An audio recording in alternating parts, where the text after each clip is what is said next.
City of Portland, Utah. Jay Jackson, Criminal Policy Officer. Diane Wersinski, Purchasing Coordinator, City Hall. Bob Rickard, retired. Steve Reedy, Contract Superintendent Manager. Thank you. Tara McMahon, Operation Policy Analyst 3 and Rich. Thank you. Okay, so objective of this class, we are going to talk about who our internal customers are, when to say no, the no reaction, how to say no by offering solutions, and ways to build relationships. So who is your internal customer? Do I have any volunteers about who is an internal customer? Kathy? Usually people within your own organization. Exactly. And they usually help, they need to assist you with your daily activities. Those are some of your internal customers, but there are also, internal customers can also be vertical. So your managers and supervisors, they are also considered your internal customers. And this is important because we need to know when we are working with our partners, and we need to share those no situations, who it is that we're working with and who we're partnering with. So saying no can be challenging. So for me, it's like, I have a really busy day, I have 20 different things going on, and my customer calls me, and they, of course, they need something right now, I need to drop it, and it's bouncing up against our rules, and I need to come up with a creative way to tell them no, and they just think I'm being difficult. These are situations the SS procurement professionals are put in on a daily basis, and they all can be challenging. So one of the things that I want to talk about is having some tools so that when you are put in these situations, you know to deal with them. So sorry. Knowing when to say no. So for me, of course, when it goes against agency regulation, is it definitely a time that you want to say no. And I have an example, something just happened fairly recently. We had a failed bid, and it was for overhead doors for facilities. And they had, evidently in their spec, we didn't realize it at the time, but in their spec, they had a limiting spec in there that was for EPD certified. And so you have this very large procurement for overhead doors for all of county, including like you had for the sheriffs and many different types of doors and gates. And in the scope of work was this EPD certified. We didn't realize it, but it required EPD certified technicians. And so we went out to bid, it failed. We called all those contractors and said, hey, you know, why did you not bid? And they said, well, we don't have EPD certified contractors. So we came back to the department and said, well, this is why the bid failed. And the department comes back to us and said, well, we want to go sole source with the whole thing. That was a situation that we had to say no because of course, it was just a very small piece of that larger procurement that was actually sole source. So that was a situation where we had to come back, and we're going to learn later about those no situations and how we came back and can respond to that. So some other times might be when it's unethical. Areas of risk of danger to the organization or the customer. So for example, let's say you have child care services, and then you have a provider that is to provide those services, and you don't do a background check. Or you know that, hey, they didn't do this background check, or they come back and say, can we not do this? And that's the time when you have to come back and say, very sorry, but you have to say no to that. So, or if you can be held responsible. So identifying those times when you can say no, they're important parts. So the no reaction. So let's talk about no a little bit. How do you feel when you're told no? Do I have any volunteers? I mean, what do you feel like when someone says, no, you can't do that? What's a reaction that you have, Kathy?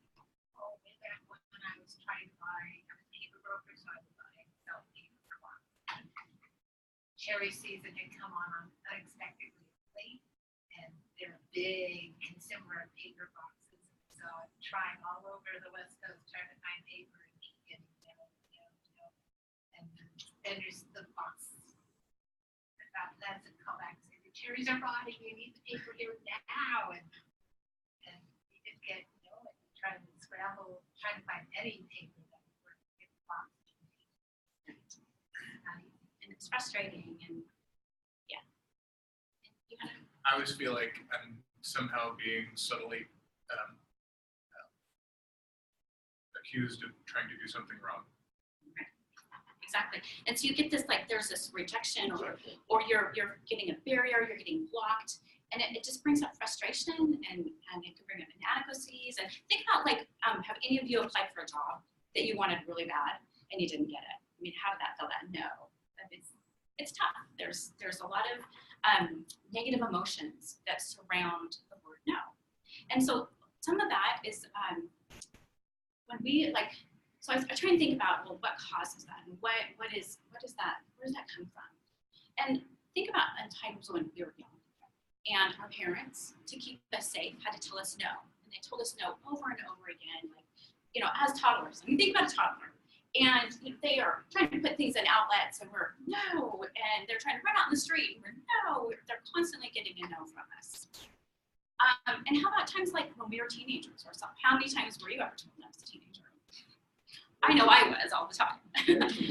Exactly. You know, no, you can't, you know, hang out with that group of friends, or no, you know, you can't stay out till 1 o'clock in the morning.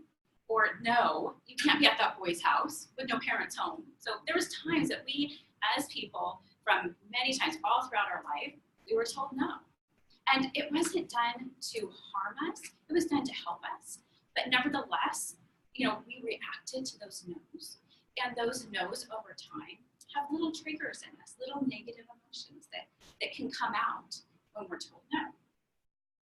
So understanding that saying no can cause triggers and negativity is why we want to rephrase our approach to no. Questions?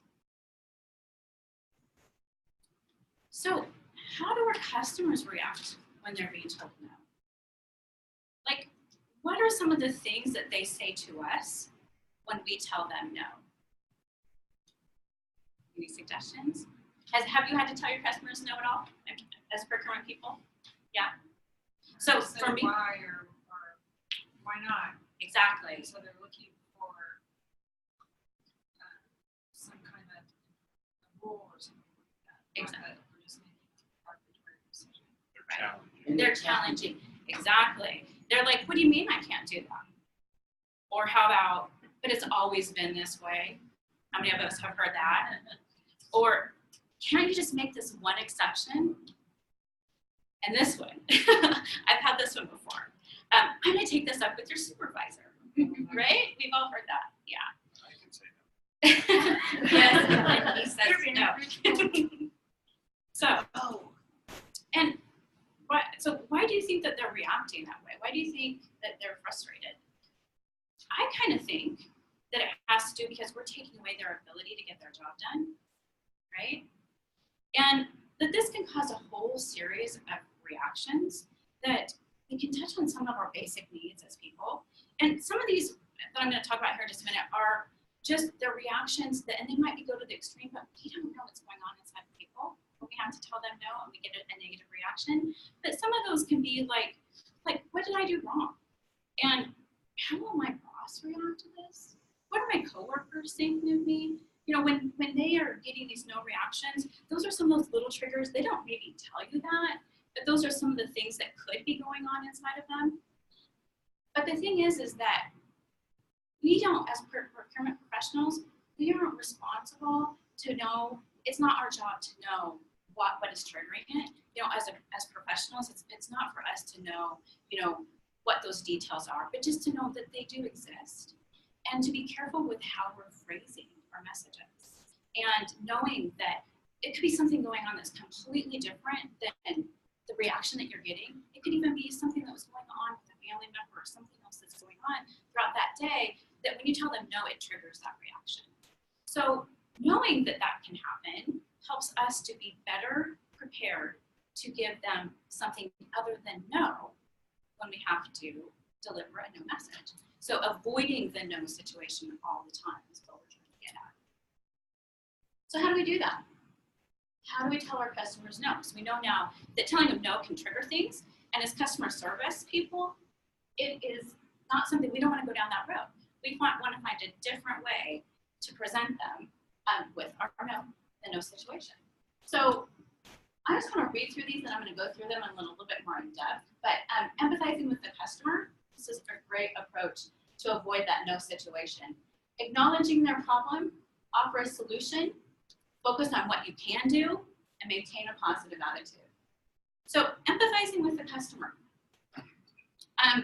For me, this one is like one of the best tools that I have in my tool belt as far as working with them. If I can empathize with them, show them that I understand their situation, what's going on with them, I'm going to have better results with them, with the result that I'm going to ask them to take. So, and then I'm acknowledging their problem. By acknowledging their problem, lets them know that you understand what the stakes are, and that by acknowledging their problem, that you know that, hey, this deadline, if I'm asking you to do this thing, it's going to extend your deadline, that you're communicating with them, that you understand, that what you're asking them could cause problems. And then the next one is offer a solution with enthusiasm. So this is, if there's one thing that you can take from this training, offering the solution with enthusiasm is probably the one thing I would like you to take away. Because that's how you get away from no, and you can redirect them to a positive solution or something that they can do. But if you leave them without anything, without any resources other than just that hard, firm no, then they don't have a path moving forward. So if we can provide that path moving forward, avoid that negative situation where we can be triggering some of those negative feelings that go along with the word no, then you can focus on what you can do, get them to where they can be at, that's within the rules, that is within policy, that is guiding them in the direction that they should be going. And then if you can do that with a positive attitude, it's a win. So empathize with the customer, acknowledge their problem, offer a solution with enthusiasm, focus on what you can do, maintain it. Questions? Okay. So before we can really offer a solution, we need to know our rules. We need to know what are our boundaries of the organization, what solutions we can offer, and what it is that you can really work with them on. So the best way to be to prepare the offer solution is to know that what you can or cannot offer. You don't need to know all the rules by heart, but you do need to know at least where to go to find them. So for example, we have, let's say I have a contract, or excuse me, an internal customer that comes to me and says, I have a contract that's expiring, and I would like to just do an amendment. And we don't have time to do procurement, it fall off our radar, and I'm like, want to say no, but we can't. So the best way then for Multnomah County is we have a rule called P100. And the P100 allows us to extend the procurement authority. And it allows them to 6 months of that procurement authority for them to do a formal procurement. So then it gives them, that's a rule, that's an example of a rule where you're providing them a solution to their problem, but knowing your rules is what you need to know in order to be able to offer that solution. So now we're going to watch a short video. See if we can get this to work here. And just I wanted to say, this is kind of a little quirky video. He's kind of like a game show host, and he talks about power phrases, danger phrases, and he is delivering the message of our policy, telling you what not to say, and then how to deliver it positively to your customer over our policy. And like I said, it's kind of silly and funny and quirky. I'll leave it up here.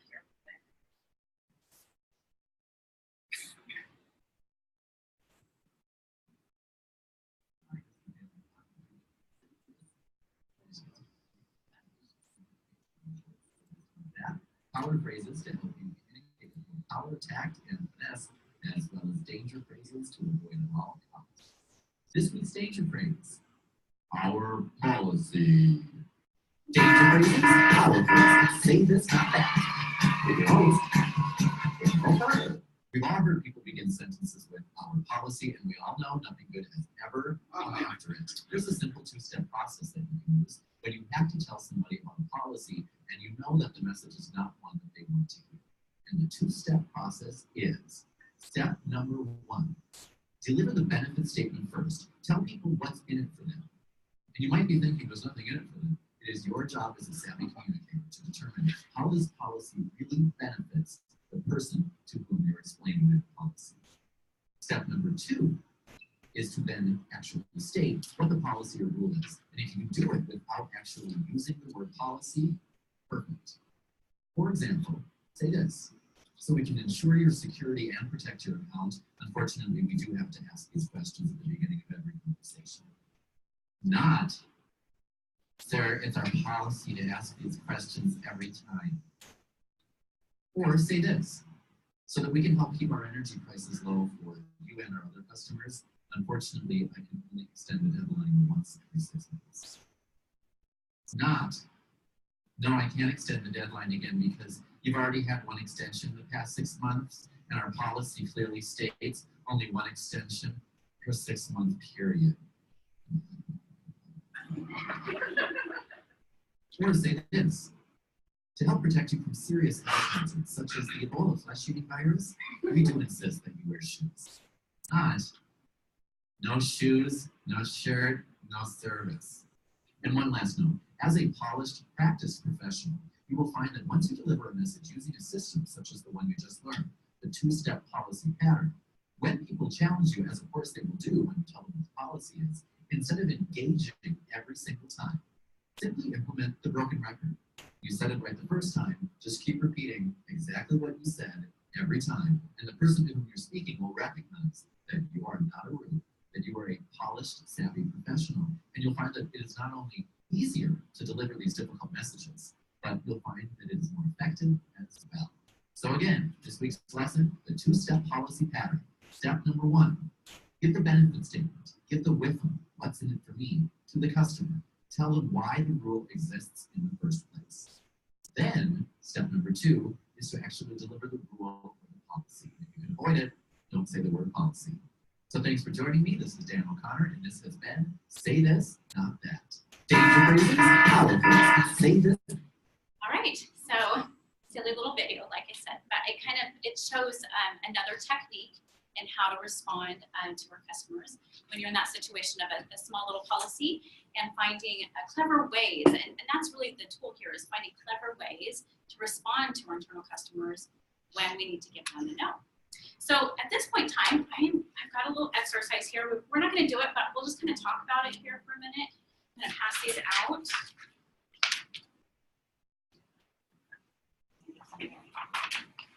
Thank you. So while we're passing those out, it's just an exercise that kind of ties up a pen. It's called Say This, Not That. I have taken the 2 points that he was talking about, the what's in it for me, and delivering the delivering the policy without trying to say the word policy. And I also put in the bullet points. I also put in the things that we talked about before about empathizing with your customer, providing the solution.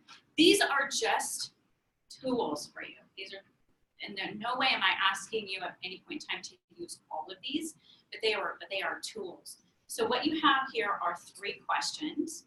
And these are just basic procurement questions that you may get when you are like basically if you're a procurement person and you have an internal customer. And what I would like to do, we won't do it actually, is that you would get into groups of 2, and one person would be the internal customer and one person would be the policy enforcer. And then you would practice ways of rephrasing that no and into something, a positive yes. So, and you would use these examples from the bullets as tools or guides to help you with that process. So we'll just do one, maybe together. Tracy, how much time do we have? 10 minutes. Okay, so the first one, I got 3 quotes from a new company, for a new copy machine. The second low bidder just called and said he would give me a really great deal and beat all the bidders' prices by 5%. Can I save the agency money and take him up on his offer? Well, of course, that would be a no, we can't. But this is where you get to be a creative way in how you're going to respond to that. Would be saying something like this. I appreciate that you want to save the taxpayers money, but part of the value we bring as procurement professionals is that we guard the process and promote competition. Part of guarding that process is to award to the lowest bidder. I would talk to your vendor and suggest that if he bids in the future, to provide his lowest bid at the time of the bid. So that's a way, instead of saying no, that we can rephrase it by empathizing with the customer, providing him what's in it for him, and enforcing the policy that is around that, but doing it with a solution and enthusiasm. So once again, these are just tools, and we would then get into groups of 2 and practice, and you can practice, and I'd ask everyone then to come up with, and in the interest of time, we'll skip that process. So, sticking to your no. So let's say you've done this and you've provided this great response back to your customer, and you've provided them a solution and a path moving forward, and they're still not okay with it. Because they're gonna. There's times where they're just gonna challenge it and just say no. Why would we not want to give in? Why would we want to stay firm on that solution?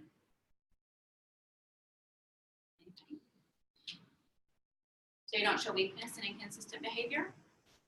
Because by showing weakness and inconsistent behavior, your internal customer could potentially come back to you and ask you to do that again in the future.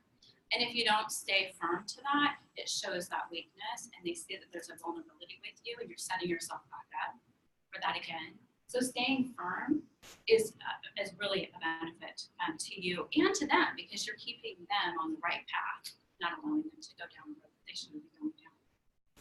So, and it doesn't mean that you have to be unprofessional. You can remain firm, but still be positive.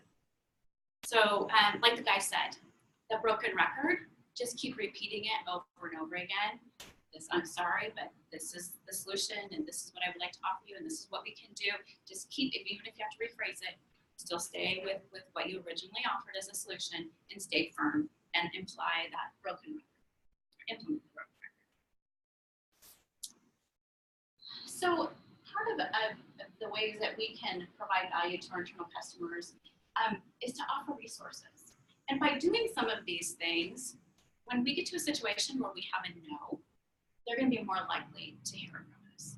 And if we do things like offer resources, so let's say I have a manager in the Parks Bureau for City of Portland, and he wants a John Deere tractor, and say, hey, where do I go find this? Well, I could do some research, but I might also do some research on John Deere, Kubota, and New Holland tractors and send them all 3 links. So for one, he's saying in this, promoting the competition piece, but we're offering your resources. We're doing things for them to assist them, rather than just, hang up the phone, sorry, I can't help you, I'm too busy. Finding ways to assist with solutions. So sometimes we don't have a solution to their problem, and that can happen, but sometimes we just need to do research. And, if you don't know how to find that solution, maybe ask a coworker. Go out of your way to try and find a way to find them a solution that will help to build those relationships. Another would be available for questions. And I always try to be available for questions, but sometimes you just have that one person that calls and you just don't want to answer the phone. But I would recommend that you do. Take that little extra minute, build that relationship with them. And by doing that, you build trust. And by building trust, when you have those situations where you have to tell your customer no, you build that rapport, and they're going to be more likely to accept that. Any questions on that? And I love this quote. Customers don't care how much you know until they know how much you care. And it's just something that I try and work by. It's kind of one of my So what did we learn today? We've learned who our internal customer is, anyone within an organization, and it can be managers and supervisors. We've learned when to say no, when it goes against our agency regulations or when it's unethical. And we know that the no reaction can happen. And so by avoiding having to say no to our customers and offering them solutions is the best path moving forward.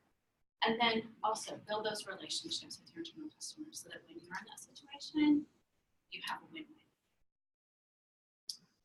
Great. Any questions?